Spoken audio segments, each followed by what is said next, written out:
The Legend of Zelda Tears of the Kingdom. This game is insane. Tears of the Kingdom is a sequel to Breath of the Wild, a game I never played. It's important to note I don't really like Zelda games. That being said, I absolutely love Tears of the Kingdom. Here you start up in the sky with literally nothing. At first I thought, okay, this game is going to be a cute little Death Stranding in the sky game. Going around, gaining abilities, putting items together to traverse the world, helping these little children of the forest get to their friends, feeling like an open world Lego game. There are these obstacles you overcome by piecing together items in the environment, such as chopping down trees to make a boat that takes you across the sea, only to find out that no, the 6 hours I spent in the sky messing around, finding secrets, was just the tutorial. You dive down from the sky and enter this massive open world, where you're told to go out and check the phenomenon on the map, and you're off on an adventure to complete these in any order that you would like, and this adventure is, well, hard. At least at first. This feels like Elden Ring. I was dying so easily, but thankfully there are puzzle shrines in every direction you look in this world. Each of these shrines gives you an orb. Once you collect 4, you can pray to a statue and either increase your health or stamina, so you can climb, swim, and glide more. At first feeling like an open world survival game for probably another 6 to 10 hours, until finally, you got the hang of this.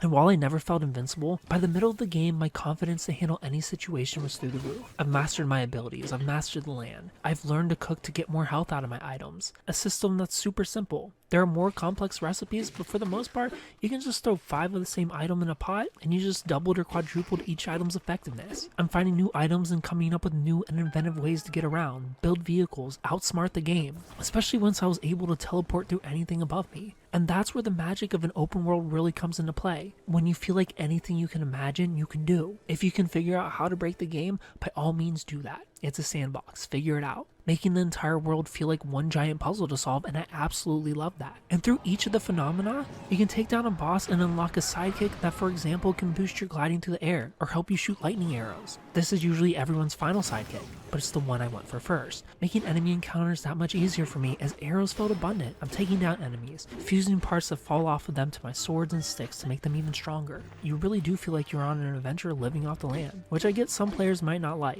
It sucks to have a really great weapon that you love, and it breaks after you've only killed 3 enemies with it. I personally have a love-hate relationship with this. On one hand, that's the point of the game, to get creative, and that comes with even building your weapons. But why not encourage creativity further by allowing me to create weapons for specific situations? In a way, come up with a community recipe that can be shared online and with friends, and keep them in my inventory. Maybe limit my slots further in exchange to make weapons last forever. Let me create weapons with these green tools, because it's so awesome when you can take a tool out such as a fire hydrant that really helps with a certain boss, for example, that's vulnerable to water. I feel like going through the game with a set of tools you've come up with on your own would be a much cooler idea than constantly throwing together whatever is around every other encounter, because the current weapon system just doesn't make exploring worthwhile. I would explore for the puzzle shrines and nothing more. Chests aren't exciting. You're not really getting any cool armors in them or weapons worth seeking out. It literally is just crafting materials or bases for weapons. Put cool weapons in there. Give us more armor. Make this world worth exploring, because it just isn't as it is now. Another complaint I have with this game is its mission structure. You're given waypoints, but not consistently. I would be lost or confused so many times within the game. Just tell me where to go for missions. I hate having to figure out if the dot is above or below me. I hate that the dot stays when I need to go get an item from somewhere else or talk to another random character. Just put where I'm supposed to go exactly on the map. It's okay. There's so much to do here as is. Making me mindlessly wander around on top of that is just unnecessary. There are even multiple main quests and mysteries to solve beyond just finding Princess Zelda. There's a whole underworld section if the 50-hour long campaign just isn't enough for you. Tears of the Kingdom is one of those games where it feels like you'll never be done, for better and for worse. This is why it took me a whole month to get a review out. I lived in this world. I took my time. But all in all, despite the confusing mission structure, the lack of reasons to search for loot, and a pretty high learning curve, Tears of the Kingdom is my favorite Zelda game I've ever played, and totally worth hopping into, especially for the creative kind. I give The Legend of Zelda Tears of the Kingdom a 9.5 out of 10. If you played The Legend of Zelda Tears of the Kingdom, tell me what you thought about it down in the comment section below. If you haven't played it, tell me if you plan on picking it up. Thumbs up. If you like the video, subscribe to the channel. Follow me on Instagram at Superkengaming. Thanks for watching, of course. Stay beautiful.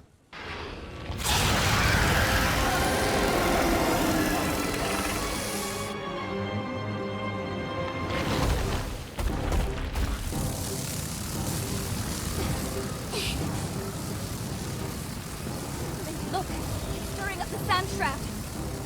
It must be responsible for all this. Come on, let's take it down together. You thought that video was good? Ha! You should probably watch this video. The very video that's on your screen right now that YouTube hand selected for you out of all my thousands of videos. This is the one that it wants you to watch next. And make sure you're subscribed because I'm not a genie or anything, but I'm pretty sure you get 42 years of bad luck if you made it this far into my video and you're not subscribed. You don't have to subscribe. I'm just looking out for you. I'm just looking out for your luck and your life.